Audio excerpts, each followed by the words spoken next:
शिवाय। ओम नमः शिवाय। विश्वनाथ भगवान की जय। महाकालेश्वर भगवान की जय। ओमकारेश्वर भगवान की जय। कुबेरेश्वर महादेव की जय।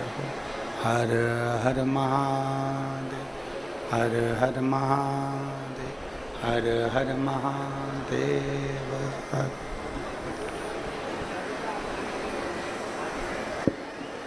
काशी विश्वनाथ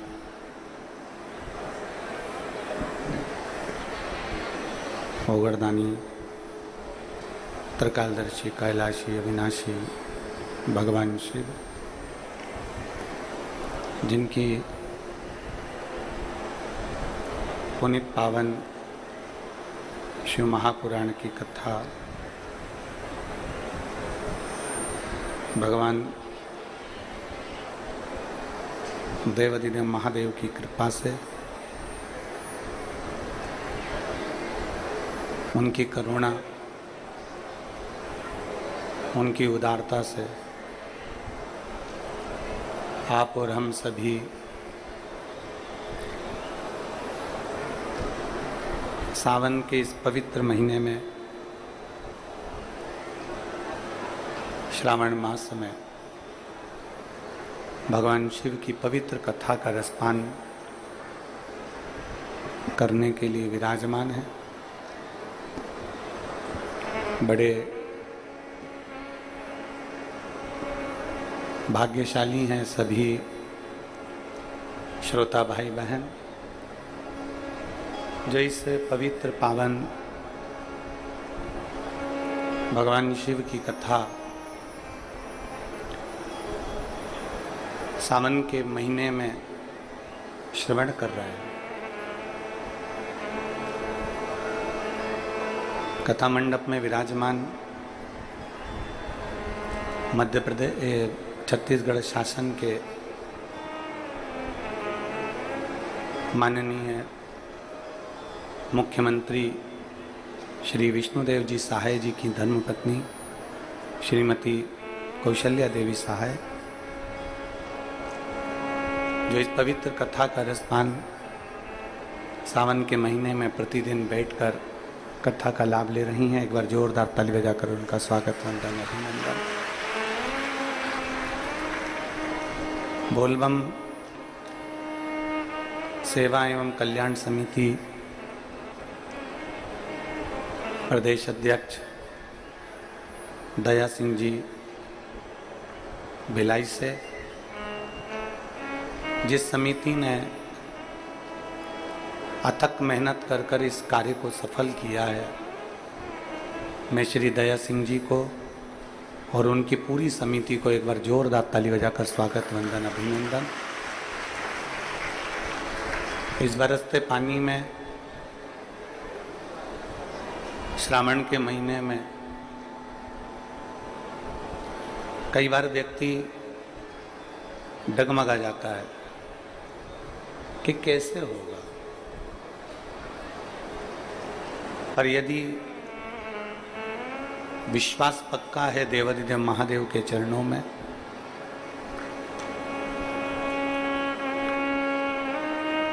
और उस विश्वास के बल पर जब हम आगे बढ़ते हैं तो फिर वो देवाधिदेव महादेव भी हमारा साथ जरूर देता है।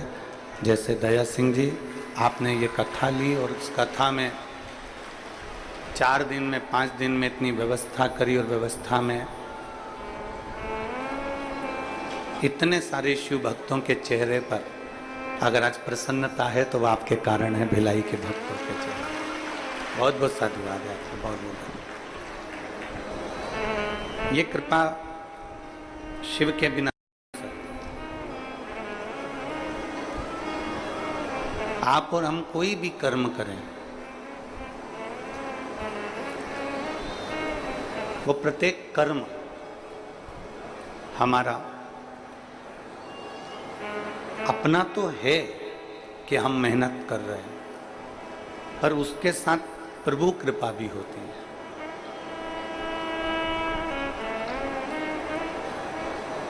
मैं भिलाई क्षेत्र के कलेक्टर महोदय को, भिलाई क्षेत्र के आईजी, कमिश्नर, यहाँ के एसपी महोदय, एसएसपी, डीएसपी, एसडीएम, जितने भी टीआई, तहसीलदार और जितने भी प्रशासनिक अमले, चाहे वो चिकित्सा से जुड़े हुए हों, पीडब्ल्यूडी से जुड़े हुए हों, ऐसे प्रत्येक प्रशासनिक अधिकारी अपना पूरा ध्यान और अपना पूरा बल इस पूरी कथा में लगाए हुए हैं। एक बार पूरी प्रशासन के लिए जोरदार ताली बजाकर साधु, बहुत बहुत साधुता है आपको। एक विश्वास के साथ में, एक दृढ़ता के साथ में, एक भरोसे के साथ में हम आप और सब शिव की भक्ति कर रहे हैं, शिव स्मरण कर रहे हैं।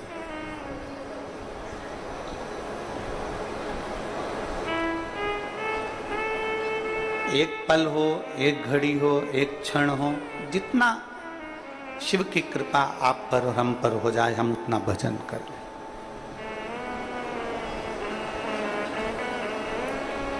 हम अपनी कथा में कई बार कहते हैं कि बार बार हार रहे हो, बार बार हार रहे हो और कोशिश करने में पीछे नहीं हट रहे, तो फिर मेरा भोलेनाथ भी साथ देना प्रारंभ कर देता है और एक दिन तुम्हें जिता कर ही मानता है।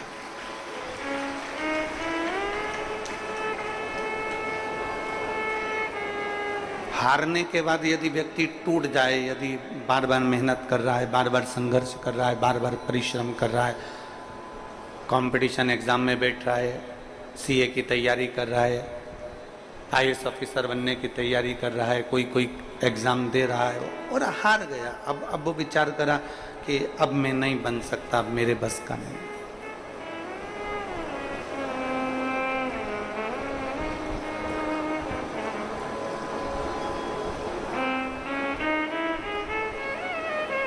कितनी बेटियां बैठी हैं यहाँ पर और कितने बेटे बैठे हैं यहाँ पर? हाथ उठाओ जरा, बेटी और बेटे जितने बैठे हैं, खड़े हो जरा, खड़े हो जाओ, हो जाओ। मेरे बेटे भी खड़े हो जाए, बेटियां भी खड़ी हो जाए।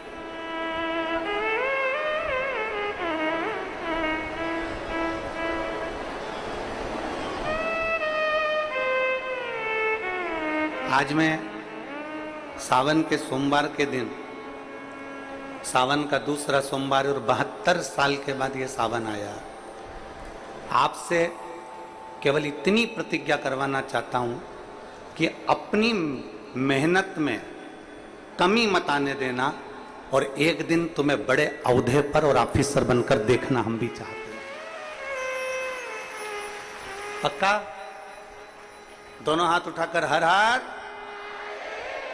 इतने नवयुवक बेटा बेटी इस कथा के पंडाल में बैठे हैं, आपसे केवल इतना चाहता हूं कि अपनी लगन और अपनी मेहनत एक इंच भी, एक अंश भी कम मत होने देना। पक्का? एक अंश अपनी मेहनत कम नहीं होना चाहिए। जितनी मेहनत हम पहले करते थे उससे 4 गुना मेहनत ज्यादा करेंगे और आने वाले समय में कंपटीशन एग्जाम में बैठकर हम आगे बढ़कर एक ना एक पद अवश्य प्राप्त करेंगे। यह हमारे भीतर का बल है। बैठिए, नमन है आपको, बैठिए। साधुता, एक इंच की कमी नहीं आना चाहिए अपनी मेहनत में, एक अंश की कमी नहीं आना चाहिए अपनी लगन में, अपनी परिश्रम में।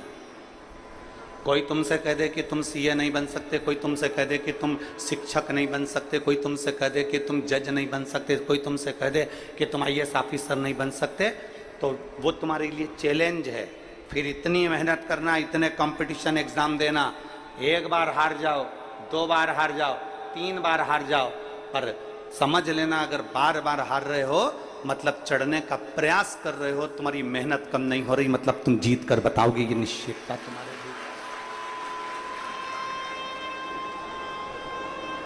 एक विश्वास अपने भीतर उत्पन्न करो।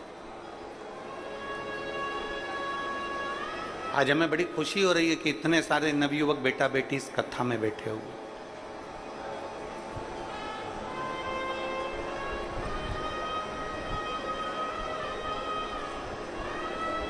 और बहुत भरोसे के साथ शिव महापुराण के सावन के महीने के दूसरे सोमवार पर ये भरोसे के साथ कहता हूं,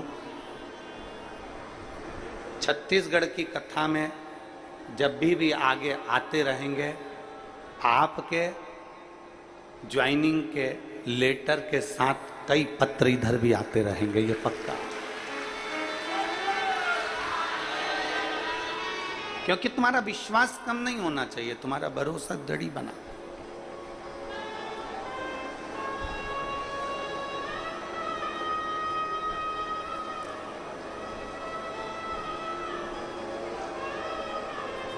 एक अच्छी लगन, एक अच्छी मेहनत व्यक्ति को मंजिल तक पहुंचा देती है।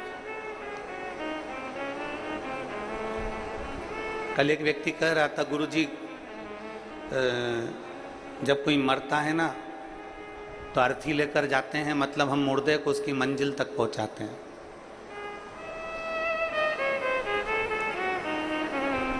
जब कोई मरता है तो हम अर्थी लेकर जाते हैं तो मुर्दे को उसकी मंजिल तक पहुंचाते हैं। हमने उस बेटे से कहा, नहीं, आप मुर्दे को मंजिल तक नहीं पहुंचाते, मुर्दा आपको मंजिल दिखाकर आता है कि यहाँ लास्ट का स्टेज है, यह आखिरी मंजिल। आप मुर्दे को मंजिल तक नहीं ले जा रहे, मुर्दा आपको मंजिल दिखा रहा है कि अंतिम बिंदु यहां है, आखिरी यहां पर है।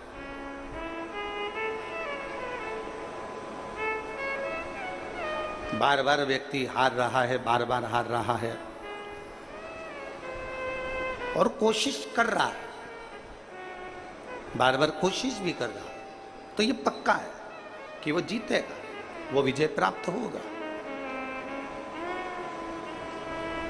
बस मंजिल पे चलते चलते चलते चलते कहीं तुम्हारा मार्ग ना भटक जाए, उसका ध्यान तुम्हें रखना। एक घोड़ा होता है ना, तो घोड़े को दो ऐसे चोकर उसकी आंख के पास में ऐसे लगा देते हैं। बोलो, देखा तुम लोगों ने? किन देखा? घोड़े को उसकी आंख के पास में ऐसे चोकर दो पट्टे उसकी आंख के पास में ऐसा लगा देते। कारण क्या होता है कि वो घोड़ा यहां वहां ना देखे, सीधे देखे, अपनी मंजिल की ओर सीधा चले। अगर वो इधर उधर देखेगा, हरी घास यहाँ मिल गई, हरी दूबा यहाँ मिल गई, वहाँ खाने बैठ गया, कहीं मालूम पड़ा कि चना मिल गया, चना खाने बैठ गया, कुछ मिल गया, कुछ खाने बैठ गया, इधर देखा, इधर कुछ खाने बैठ गया, आगे गया तो आगे कुछ मिल गया, तो उसने उसकी आंखों पर दो पट्टी बांध दी कि वो सीधा देखे।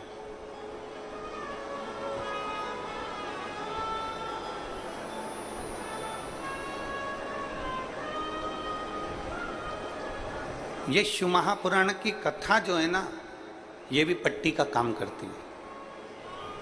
ये शिव महापुराण की कथा भी पट्टी का काम करती है। और शिव महापुराण की कथा कहती है कि ना तुम्हें इधर देखना है, ना तुम्हें उधर देखना है, अपने लक्ष्य पर और अपनी मंजिल पर देखना है, और जहां तुम्हें जाना है वहां तक तुम्हें देखना है। शिव पाने की ललकता है, भगवान शंकर को अपना बनाने की ललकता है, तो वो तुम्हारे अपने बनेंगे।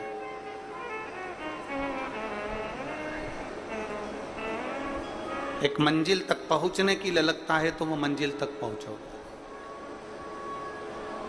केवल तुम्हारा विश्वास जागृत होना चाहिए।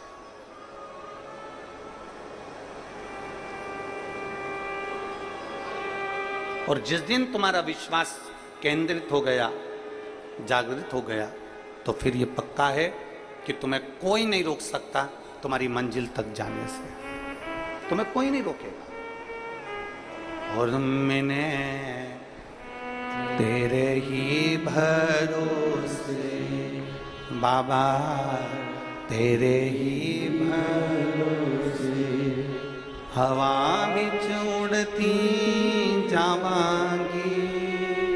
बाबा डोर हथो छड़िया में कटी जावांगी, भोले मैं तेरी शंभू में तेरी हवा बिच उड़ती जावांगी, बाबा डोर हथो छड़िया में कटी जावांगी, भोले मैं तेरी पतंग।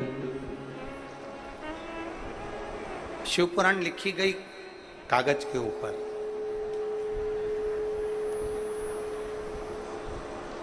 गीता लिखी गई कागज के ऊपर, रामचरितमानस लिखी गई कागज के ऊपर, श्रीमद् भागवत लिखी गई कागज के ऊपर। क्यों लिखी गई? लिखने के लिए वस्त्र भी मिल जाते, लिखने के लिए और भी सामग्री मिल जाती, पर लिखा कागज पर गई है।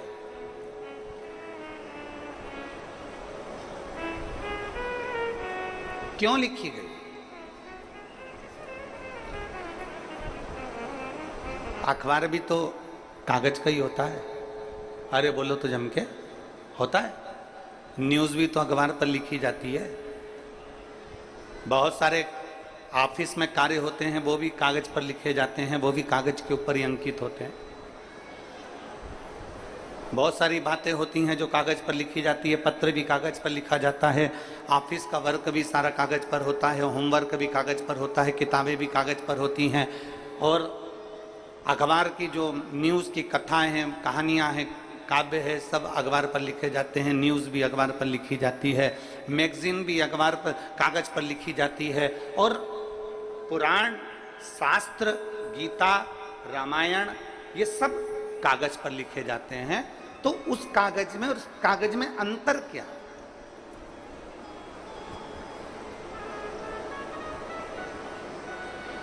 उस कागज में और इस कागज में अंतर क्या? सबसे बड़ा अंतर है कागज का, कागज एक ही है।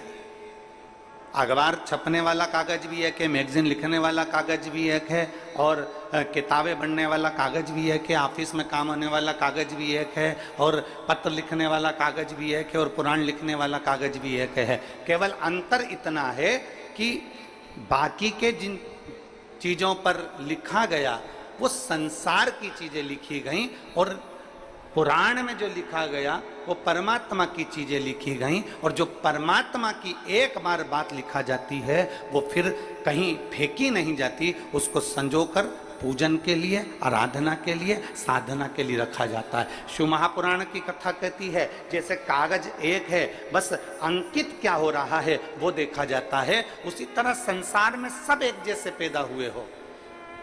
संसार में माता के गर्भ से जब जन्मे थे तुम्हें नहीं मालूम था कि तुम ब्राह्मण हो कि क्षत्रिय हो कि वैश्य हो कि शूद्र हो।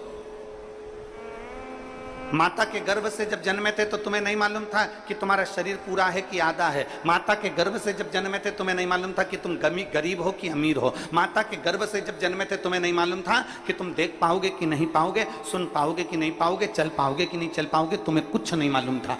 भगवान जब जन्म देता है एक जैसा देता है, कागज एक जैसा रहता है, बस हमें ये अपने ऊपर निर्भर करना पड़ता है कि हमें बड़े होते होते हमें अपने दिल पर क्या अंकित करना है। हमें संसार की वस्तुओं को अंकित करना है कि परमात्मा की वस्तु को अंकित करना है। हमें किस मंजिल की ओर जाना है, हमें नीचे की ओर जाना है कि आगे की ओर जाना है, हमें किस दुकान पर जाकर बैठना है, हमें किस गुमठी पर जाकर बैठना है, हमें किसकी संगत में बैठना है। हम कहीं खाने पीने वालों की संगत में तो नहीं बैठ गए, हम कहीं मदरा पीने वालों की संगत में तो नहीं बैठ गए, हम कहीं किसी जुआरी की संगत में तो नहीं बैठ गए। यह हमारे ऊपर निर्भर करता है कि हमारी संगत कैसी है। अंकित हमें करना है। जब भगवान ने पैदा करा तब ये नहीं बताया कि तू ब्राह्मण है कि क्षत्रिय है कि वैश्य है कि शूद्र है। भगवान ने जब पैदा करा तो ये नहीं बताया कि तेरा शरीर कैसा है। परमात्मा ने तो ये देखा कि तेरा कर्म कैसा है, उस कर्म के हिसाब से तुझे जन्म दे दिया और जन्म देकर तुझे संसार में भेज दिया। अब हमारे ऊपर निर्भर करता है कि हमें कैसे बनना है। एक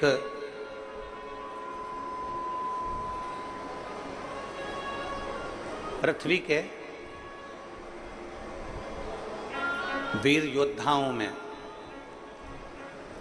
श्रेष्ठ राजाओं में एक राजा हुए उत्तर भारत के, हर्षवर्धन।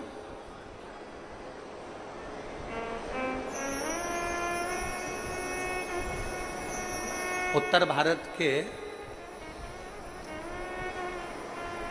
जिन्होंने कन्नौज को अपना राज्य बनाया और उत्तर भारत और पूरे भारत में उनका साम्राज्य रहा, हर्षवर्धन। बड़े वीर राजा थे, बड़े श्रेष्ठ।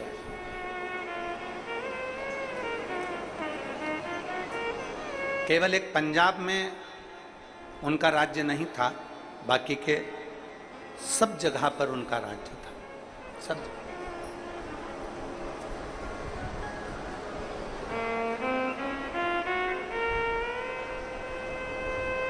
एक बार हर्षवर्धन राजा जी से पूछा गया कि आपने प्रत्येक भारत के एक एक राज्य को अपना बना लिया, पंजाब को आपने अपना नहीं बनाया, उसका कारण क्या था? हर्षवर्धन राजा ने जो कहा वो बड़ा श्रेष्ठ कर कहा। हर्षवर्धन राजा ने कहा कि पंजाब की धरा पर गुरु नानक देव जी प्रगटे और गुरु नानक देव जी ने अपनी वाणी में, अपने लेख में, अपनी गुरुवाणी में एक एक बंदे को, बंदा मतलब एक एक व्यक्ति, ईश्वर से जोड़ने का प्रयास किया। और जब वो ईश्वर से जुड़ चुके हैं तो फिर मुझे अपने राज्य का फैलाना करने की जरूरत नहीं है।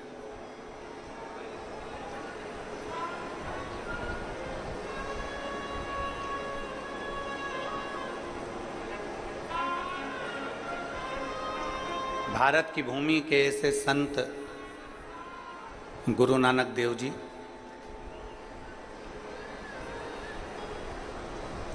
जो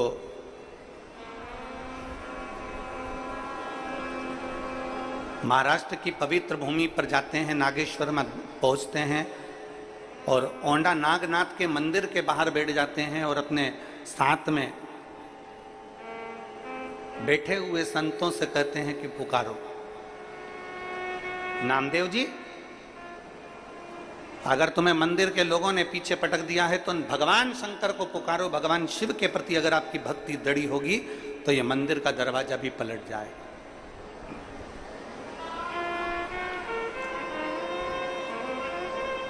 गुरु नानक देव जी के कहने पर संत नामदेव जी ने भगवान को पुकारा और भगवान देवादिदेव महादेव ने ऐसी कृपा कर दी थी कि वो नागेश्वर का मंदिर पलट दिया था।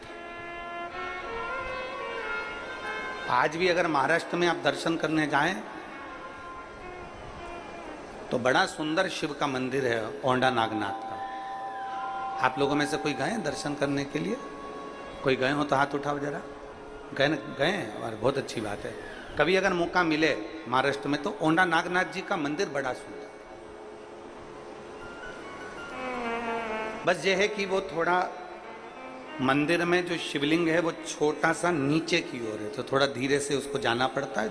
एक दो लोग जाते हैं, फिर एक दो लोग निकल जाते हैं, तब एक दो लोग अंदर जाते हैं। ऐसा मंदिर का केवल एक भक्त के लिए। गुरु नानक देव जी के कहने पर, संत नामदेव जी के कहने पर भगवान शंकर ने अपने मंदिर का दरवाजा बदल दिया था।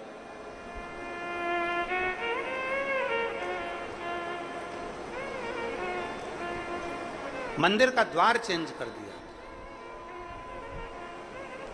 तो राजा हर्षवर्धन जी से कहा गया कि आप राज्य करते हो, आप निवास करते हो। राजा हर्षवर्धन केवल अगर भजता था तो शिव को भजता था, उसके सिवा भजता ही नहीं।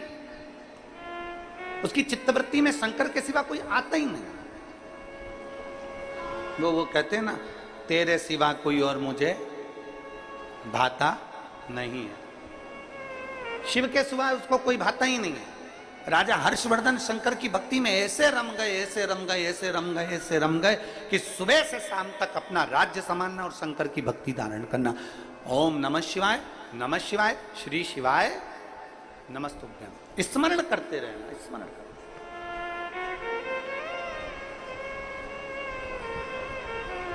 हमने इस पवित्र शिव महापुराण की कथा में सावन के महीने में आप और हमने सबने सुना, दूसरे दिन की कथा में कहा था कि सावन का महीना चल रहा है। अपने घर में अगर कोई भी आए या आप किसी से मिलें, तो हमने दूसरे दिन की कथा में आप और हमने सुना था कि प्रयास करो, सावन के महीना चल रहा है, सावन का पवित्र महीना चल रहा है, श्रावण का पवित्र महीना हमारे बीच में है। 72 साल के बाद ऐसा सावन आया है जो सोमवार से सोमवार तक चलेगा। ऐसे सावन के महीने में या तो तुम्हारे घर में जो आए तो उससे शिव की बात करो, शंकर की बात करो, शिव महापुराण की बात करो, शंकर की कथा की बात करो, शिव तत्व की बात करो, पशुपति व्रत की बात करो, शंकर की लीला की बात करो। और अगर शिव की बात नहीं कर सकते तो इस सावन के महीने में शिव से बात करो, बस इतना अपने अंदर धारण करो। या तो शिव की बात करो या जम के बोलो जरा, शिव से बात करो। दो ऑप्शन हैं बस, इसमें से एक पकड़ लो। या तो हमें शिव की बात करना है और हम शिव की बात नहीं कर सकते तो शिव से बात करो।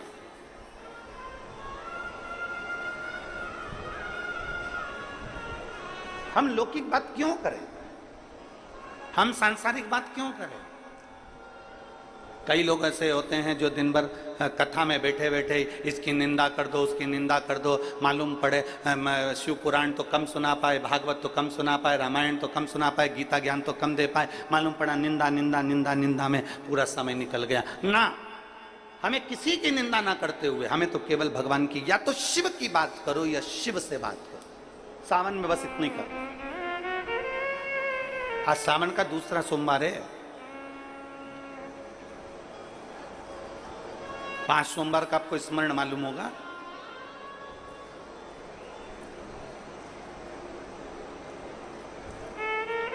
सावन के कई बार 4 सोमवार पड़ जाते हैं, कई बार 5 सोमवार पड़ जाते हैं। 5 सोमवार का आप लोगों ने तो सुन रखा होगा ना, 5 सोमवार की महिमा क्या है। सावन के महीने के 5 सोमवार की महिमा क्या होती है, तो कहा अगर 5 सोमवार सावन के महीने में पड़ जाते हैं तो शिव पंचायत का पूरा पुण्य एक शंकर पर जल चढ़ाने से पूरा फल प्राप्त हो जाता है। शिव पंचायत।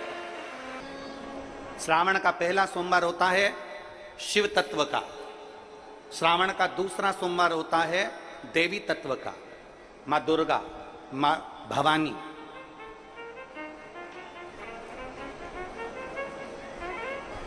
आप लोगों ने शिव पंचायत, शिव महापुराण की कथा पहले बाची, आप लोगों ने सुनी होगी। उसमें शिव पंचायत का वर्णन करा था। 5 देव,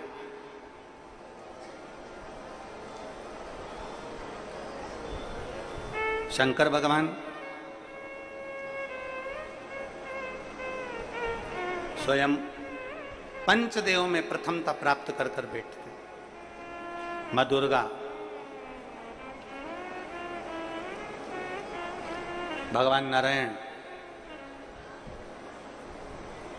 शिव पंचायत में, भगवान भास्कर देव और स्वयं भगवान शिव के सुंदर आनंद धारण करने वाले श्री गणेश पंच।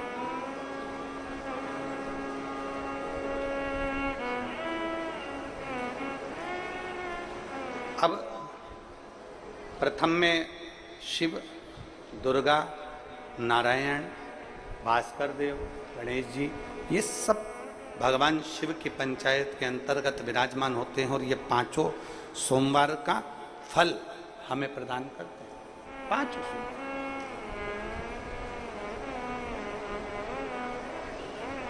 एक एक सोमवार की महत्वता है, एक एक सोमवार का क्रम है। कई माताएं उस क्रम को धारण भी करती हैं, ऐसा नहीं कि कई माताएं नहीं करती हैं, सबका अपना अपना नियम होता है।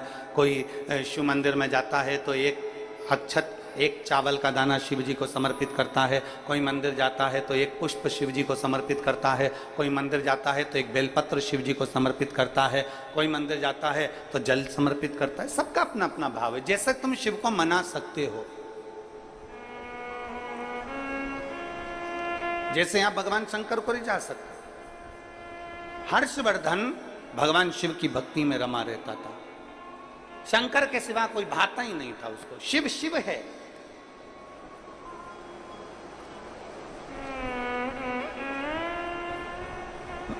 एक मां अहिल्याबाई होलकर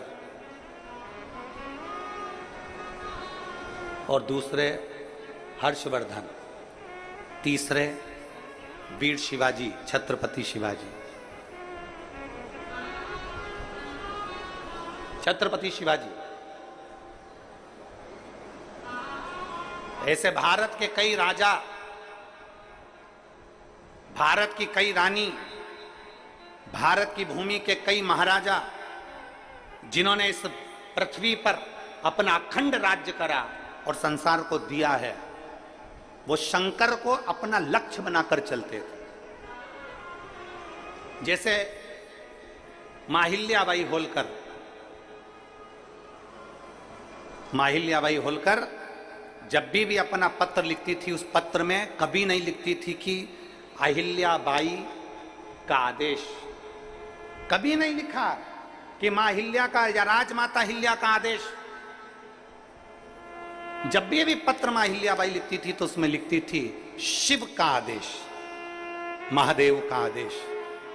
अपने पत्र में कभी नहीं लिखा उसने माता, कभी नहीं लिखा उन्होंने कि मेरा आदेश। उन्होंने कभी नहीं लिखा मां अहिल्याबाई ने कि मेरा आदेश है। उन्होंने तो लिखा महादेव का आदेश है, उन्होंने लिखा कि शिव का आदेश है, उन्होंने लिखा शंकर का आदेश है। मेरा आदेश नहीं, ये मेरा आदेश नहीं है, ये शिव का आदेश है। और मतलब शिव का आदेश है तो पूरा कौन करेगा? शिव ही करेगा। आप लोग इतने सारी मात्रा में कथा सुनने आए हो, लाखों की संख्या में आए हो, जहां तहां जगह मिली होगी, नहीं मिली होगी, गीले में सूखे में कहीं कहीं बैठे हो, अपना व्यवस्था खुद कर कर कथा सुनने के लिए आप लोग आए हो, तो तुम ये ना सोचिएगा कि आपको कथा सुनने के लिए किसी ने बुलाया है, आपके घर में कोई पीला चावल देने गया, आपके घर कोई निमंत्रण देने गया, आपके घर में कोई अनाउंसमेंट करने गया। आपने तो केवल टीवी के माध्यम से सुन लिया, आपने तो केवल विश्वास के माध्यम से, किसी के माध्यम से सुन लिया, मोबाइल के माध्यम से सुन लिया कि कथा हो रही है, और आपके दिल में एक भरोसा जागृत हो गया। मतलब आपके हृदय में शंकर आकर बैठ गया, और कथा आप सुनने नहीं आए हो, कथा आपके अंदर बैठा हुआ शंकर कथा सुनने के लिए आया। ये आदेश उसका है, अपना नहीं।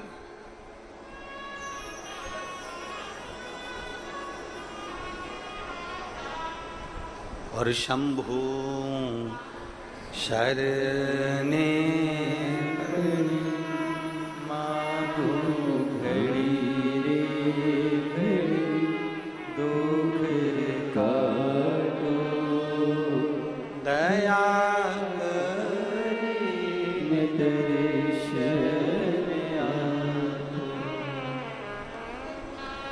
भोले नाथ सुनो मेरी अर्जी सुनो त्रिपुरारी, आया आया मैं शरण तिहारी। भोले नाथ सुनो मेरी अर्जी सुनो त्रिपुरारी, आया आया मैं शरण तिहारी, आया आया मैं शरण तिहारी। रोग कष्टों ने मुझको है घेरा, हे सहारा भोलेनाथ है तेरा। रोग कष्टों ने मुझको है घेरा, हे सहारा भोलेनाथ तेरा। मैं पुकारूं तुझे तू बचा ले मुझे, त्रिपुरारी, आया आया शरण हूँ तिहारी।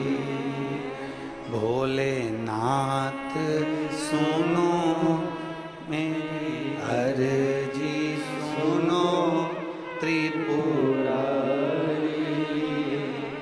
आया आया शरण हूँ तिहारी, आया आया शरण हूँ तिहारी। हर्षवर्धन लगा शिव की भक्ति।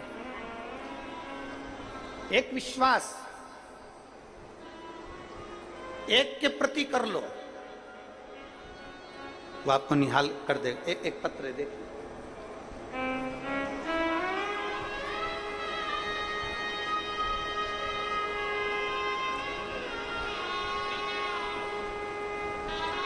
मैं नीलम सिंह पति पुष्पराज सिंह जाम्बुल जाम्बुल, पता रीवा पपरा से हूं।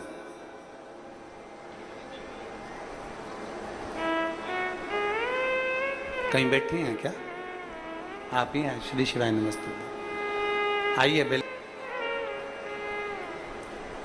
नीलम सिंह पति पुष्पराज सिंह जामुन, स्थाई पता रीवा पंपरा से हूँ। मेरे पुत्र अर्नव की तबीयत 19 दिसंबर 2022 को अचानक खराब हो गई। डॉक्टरों की जांच कराने पर पता पड़ा कि उसको ब्लड कैंसर की बीमारी बताई। जब ब्लड कैंसर की बीमारी उसके साथ में बताई, साथ में एक बीमारी और बता दी जिसका नाम था CSF, एक LL ब्लड कैंसर और दूसरा CSF। दूसरी बीमारी भी बता दी। एक तो बेटा 8 साल के बाद हुआ था गुरुजी, बच्चा एक तो 8 साल के बाद हुआ, और 8 साल के बाद बच्चा होने के बाद उसके साथ में इतनी सारी बीमारी हो गई कि दिल दुख गया, पूरा परिवार दुखी हो गया, सब रोने लगे गुरुदेव। तब मेरी दीदी कथा सुनती हैं और उन्होंने कथा सुनते सुनते हमको कहा कि कोई टेंशन मत ले, बता दी बीमारी, कोई बात नहीं, प्रदोष का व्रत कर, सियोर वाला महाराज कथा कहता है उसको सुनना प्रारंभ कर, और शिव जी के मंदिर में 1 लोटा जल चढ़ा और उस जल को लाकर तेरे बेटे को पिलाना प्रारंभ कर। कहा डॉक्टर के हिसाब से तो मेरा बेटा बचने का नहीं है, डॉक्टर ने कह दिया कि मुश्किल है, और तू कह रही है कि अब कथा में मन लगाऊं तो ऐसी बीमारी होने के बाद कौन मां का दिल कथा में लगता है, तू तो लग। गुरुदेव पिताजी को सीहोर भेजा रुद्राक्ष लेकर आने के लिए, और पिताजी सीहोर गए। पिताजी सीहोर जाकर रुद्राक्ष लेने भेजा, और रोज कलश में रुद्राक्ष डालकर वो जल शिवजी को चढ़ाते।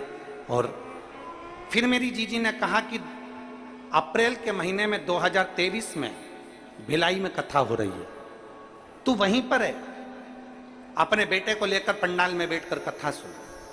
बीमारी हुई थी 2022 में 19 दिसंबर को। अप्रैल के महीने तक भी मेरा बेटा ठीक नहीं हुआ था। 2023 की मैंने कथा सुनी इसी जगह पर जहां आप कथा बाच रहे, और 2023 की जब कथा सुनी पंडाल में बैठकर, पंडाल में जैसे आज बैठी हूं वैसे ही अपने बच्चे को लेकर बैठी, और रोज बाबा को प्रणाम करती, वहां की मिट्टी उसके शरीर पर लगाकर बाबा से कहती, बाबा आपकी कथा सुनी है, मेरे बेटे को ठीक कर देना। मेरे घर से पैदल चलकर कथा के पंडाल में पहुंचूंगी अगर मेरा बेटा ठीक हो जाएगा। बाबा ने ऐसी कृपा करी। आज 2024 चल रहा है, डॉक्टर ने तो थोड़ा सा समय दिया था, पर मेरा बेटा एकदम स्वस्थ हो गया, इसलिए मैं पैदल चलकर यहाँ कथा के पंडाल में आया। यहाँ पैदल चलकर कथा के पंडाल में पहुंची हूँ, अब मेरा बेटा पूर्ण तरह से स्वस्थ है, डॉक्टर ने कह दिया अब तुम्हारे बेटे को कोई खतरा नहीं और इसका कैंसर का रोग भी समाप्ति पर है। यह शिव तत्व है, ये ओघड़ी है। आप किसका भरोसा कर रहे हैं?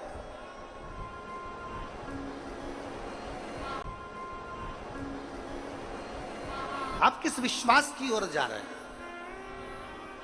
पहले तो आप ये पक्का कर लो कि आप संसार वालों पर भरोसा नहीं कर रहे हो, आप शिव पर भरोसा कर रहे हो।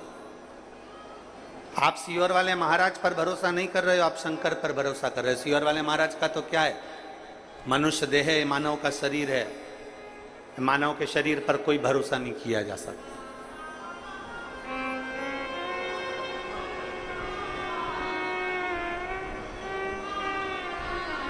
मानव शरीर पर क्या भरोसा करो, मनुष्य शरीर पर क्या भरोसा करना। किसी इंसान पर भरोसा मत करो। फिर निवेदन है कि इंसान पर भरोसा करोगे तो टूट जाएगा, ईश्वर पर भरोसा करोगे तो कभी जिंदगी में नहीं टूटेगा। उस ईश्वर पर भरोसा, उस भगवान पर भरोसा करो। हम इंसान पर क्यों भरोसा करते हैं? क्यों, किस लिए?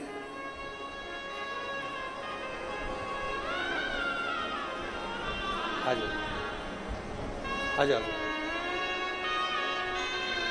आप ईश्वर पर भरोसा करिए, इंसान पर भरोसा करने की जरूरत है।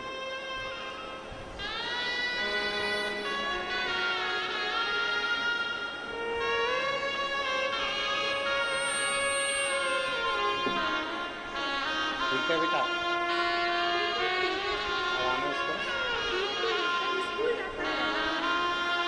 बोल रही हैं अब बिल्कुल ठीक हो गया, स्कूल जाने लगा। शिव की कृपा है इससे।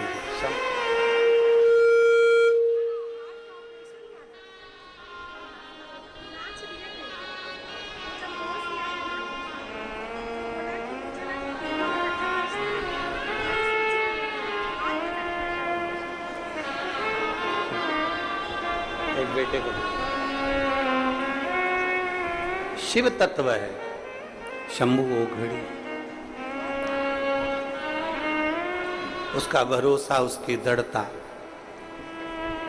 इंसान पर करा गया विश्वास, इंसान पर करा गया भरोसा, पर ईश्वर पर करा हुआ भरोसा कभी नहीं टूटता, कभी।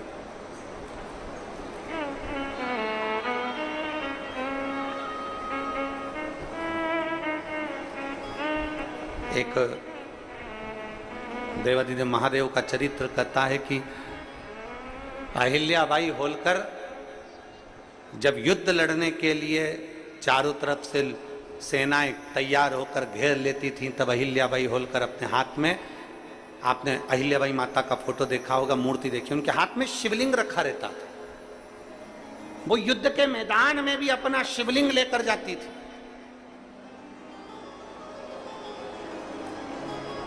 वो घर से निकलती तो अपने शंकर के शिवलिंग को साथ लेकर जाती थी। हम आपसे नहीं कहेंगे कि आप अपना शिवलिंग साथ लेकर जाओ,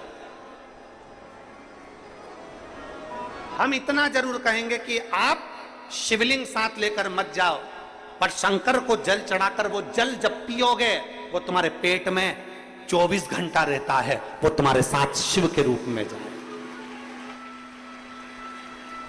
हम आपसे ये नहीं कहेंगे कि आप शिवलिंग लेकर साथ चलो। आपके गले में जो रुद्राक्ष की माला पड़ी है, आपके गले में जो रुद्राक्ष पड़ा हुआ है, वो रुद्राक्ष आपके गले में शंकर का एक तत्व है, शिव तत्व है।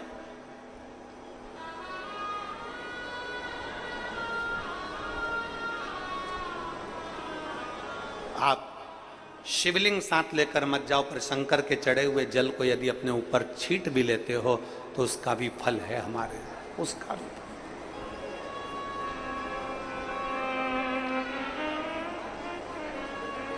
एक महाराष्ट्र की एक माता जी ने प्रश्न किया सीहोर ऑफिस में व्हाट्सएप पे कि गुरुजी से एक बात पूछना कि हमारे महाराष्ट्र में तो सावन अभी चालू होगा, अभी हमारे महाराष्ट्र में सावन चालू नहीं हुआ, क्योंकि वो 15 दिन बाद चालू होता है महाराष्ट्र में सावन। अब हमारे महाराष्ट्र में सावन जब 15 दिन बाद चालू होगा तो हम शिवरात्रि की पूजन कैसे करेंगे?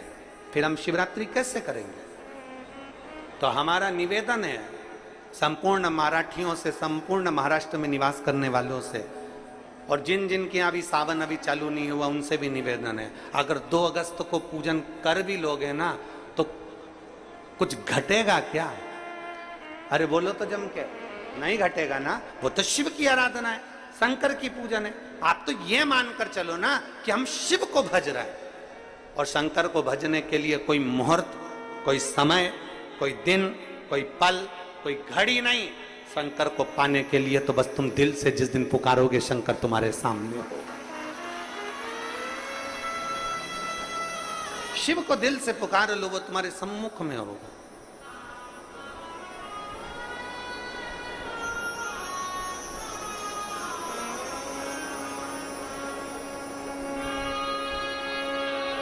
कई लोग कहते हैं गुरुजी सावन के महीने में हमारे वो परदादाजी चले गए तो सावन तो हमारे यहाँ खोट हो गई, तो हम भगवान का भजन करेंगे कि नहीं करेंगे, पूजन करेंगे कि नहीं करेंगे, शिव स्तुति करेंगे कि नहीं करेंगे, शंकर का नाम लेंगे कि नहीं लेंगे। हमारा निवेदन है सावन में गए तो सावन में तुम खाते हो कि नहीं खाते हो? सावन में गए तो तुम कपड़े पहनते हो कि नहीं पहनते हो? सावन में गए तो तुम सावन के महीने में कहीं होटल में या कहीं कहीं जाते हो कि नहीं जाते हो? सावन के महीने में तुम घूमने जाते हो कि नहीं जाते? सावन के महीने में तुम मेहमानों के यहाँ घर पर जाते हो कि नहीं जाते हो? सावन के महीने में तुम सारी दुनिया का काम करते हो, बस केवल भगवान से तुम्हारा बेर हो जाता कि वो चले गए तो हमें भगवान शंकर के पूजन करूं कि नहीं करूं, मंदिर जाऊं कि नहीं, भगवान भजन करूं। और कितने साल हो गए कि हमारे दादाजी को गए हुए 12 साल हो गए, 15 साल हो गए, 20 साल हो गए, पर हमने भगवान का मंदिर छोड़ दिया। हमने खाना नहीं छोड़ा, हमने पीना नहीं छोड़ा, हमने घूमना नहीं छोड़ा, हमने कपड़े पहनना नहीं छोड़ा, बस मंदिर छोड़ा। ए भाई, दुनिया के कई लोग कहते हैं धर्म करते कर्म फूटे। कई लोग कहते हैं, हंसी मजाक में कह देते हैं, यज्ञ कर रहे थे हाथ जल गया, मंदिर गए थे ठोकर खा के नीचे गिर गए, मंदिर की सीढ़ी पे पांव फिसल गया नीचे गिर गए। तो दुनिया के लोग क्या कहते थे? धर्म करते कर्म फूटे। केदारनाथ जी दर्शन करने गए थे, कहीं कुछ हो गया, मालूम पड़े कहीं गए थे कुछ हो गया, तो क्या लोग लिखते हैं? धर्म करते कर्म फूटे। अरे भाई, धर्म करते कर्म नहीं फूटता कभी भी। याद रखना, जब एक व्यक्ति मटका लेने के लिए जाता है, मटके को जब लेने के लिए जाता है तो उस मटके को बजा बजा कर देखता है, बजा बजा कर देखता है। क्यों देखता है? क्योंकि अगर ये मटका फूटा होगा तो अभी की अभी फूट जाएगा, इसलिए इसको बजा कर देखा जाता है, और अच्छा होगा तो मैं इसको लेकर चले जाऊंगा। जब धर्म करते हो, पुण्य करते हो, सत्कर्म करते हो, भजन करते हो, शिव मंदिर जाते हो, अनुष्ठान करते हो, भगवान का नाम लेते हो, और तुम्हारे ऊपर अगर थोड़ा बहुत दुख आ जाता है तो समझ लेना मेरा बाबा तुम्हें बजा कर देख रहा है, कहीं ये फूटा तो नहीं है। धर्म करते कर्म नहीं फूटता कभी भी। भगवान तुम्हारे पूर्व के बेकार कर्म को फोड़ता है धर्म करते।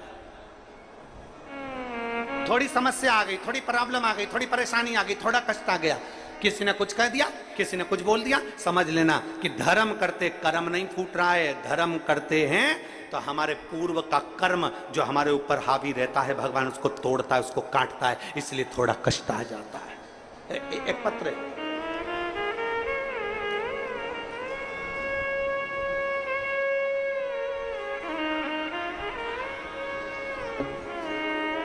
मैं पूनम मौर्य, पति जितेंद्र मौर्य, ग्राम पाटन भिलाई की रहने वाली हूं।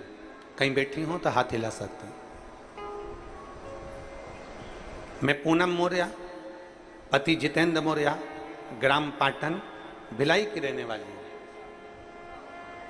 हाथ हिलाओ एक बार।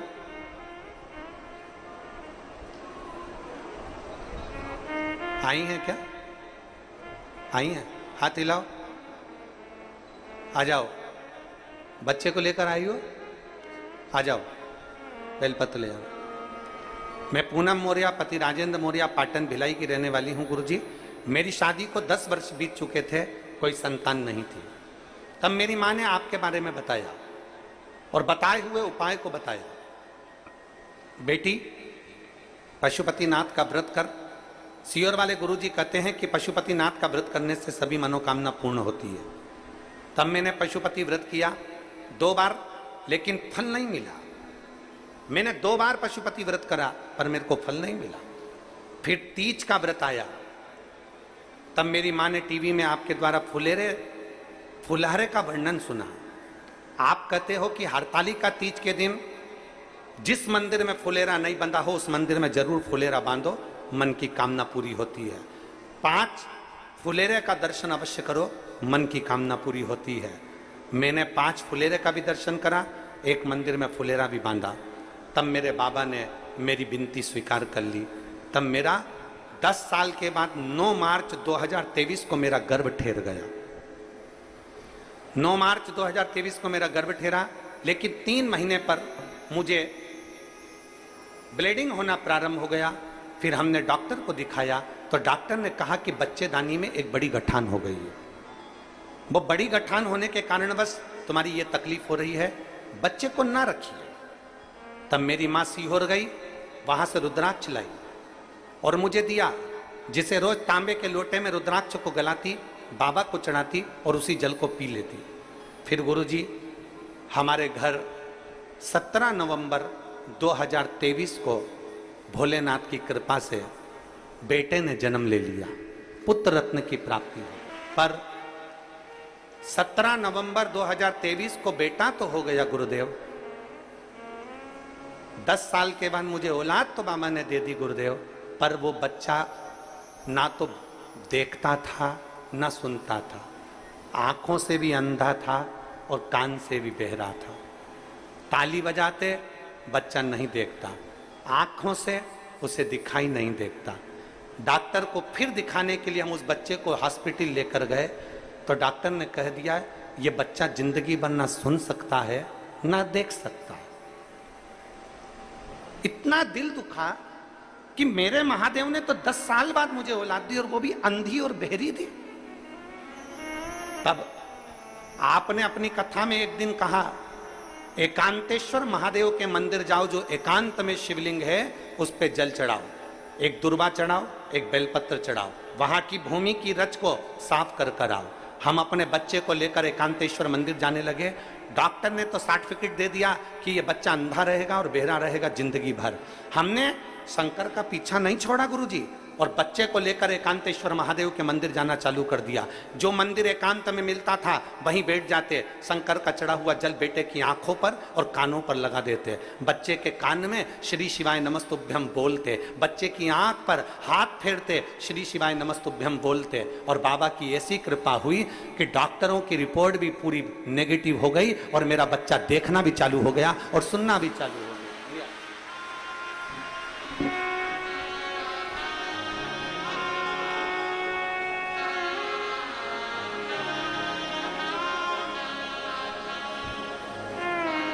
शंभु शरणे पड़ी मांगो घड़ी रे, दुख काटो दया करी दर्शन आपो। शंभु शंभु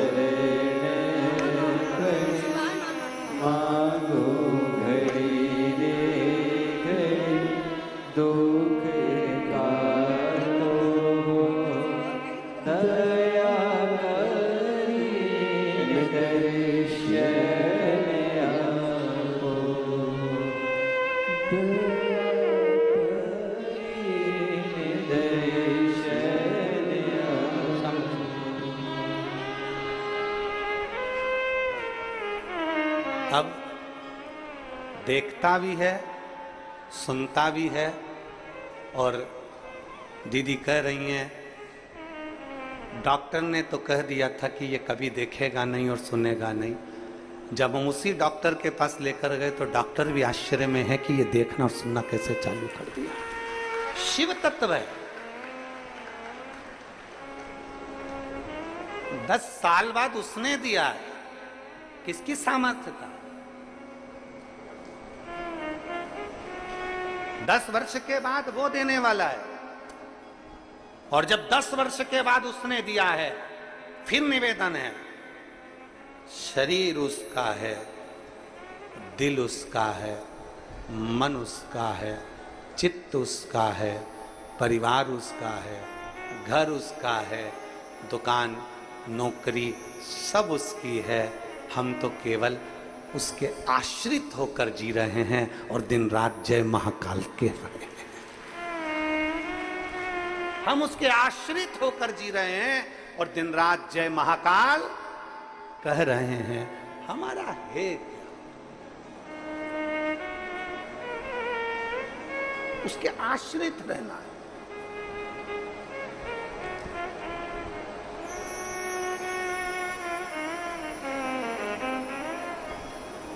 और भोलेनाथ दया करना, मैं तेरे भरोसे हूँ। मेरे बाबा दया करना, मैं तेरे भरोसे हूँ। ना घर के भरोसे हो, ना परिवार के भरोसे हो, ना घर के भरोसे हो, ना परिवार के भरोसे हो। मेरे बाबा दया करना, मैं तेरे भरोसे हूँ। भोले बाबा दया करना, मैं तेरे भरोसे हूँ। हम क्यों ना उसके आश्रित हो? हमारी सबसे बड़ी गलती होती है कि हम इंसान पर भरोसा करते हैं। अरे वो गुरुजी बहुत अच्छे हैं,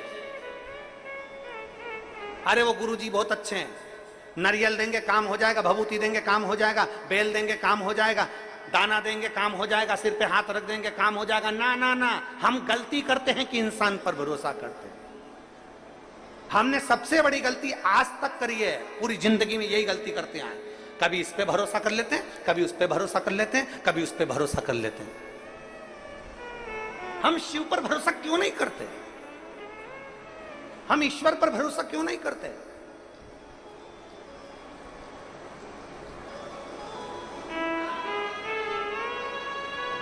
हम उस परमात्मा के भरोसे क्यों नहीं रहते? अपनी मेहनत, अपनी लगन, अपना परिश्रम। और जैसे छत्रपति शिवाजी से पूछा गया था, छत्रपति शिवाजी आप किस पे भरोसा करते हो? छत्रपति शिवाजी कहते हैं मैं अपने देवाधिदेव महादेव पर भरोसा करता हूं, शिव पर भरोसा।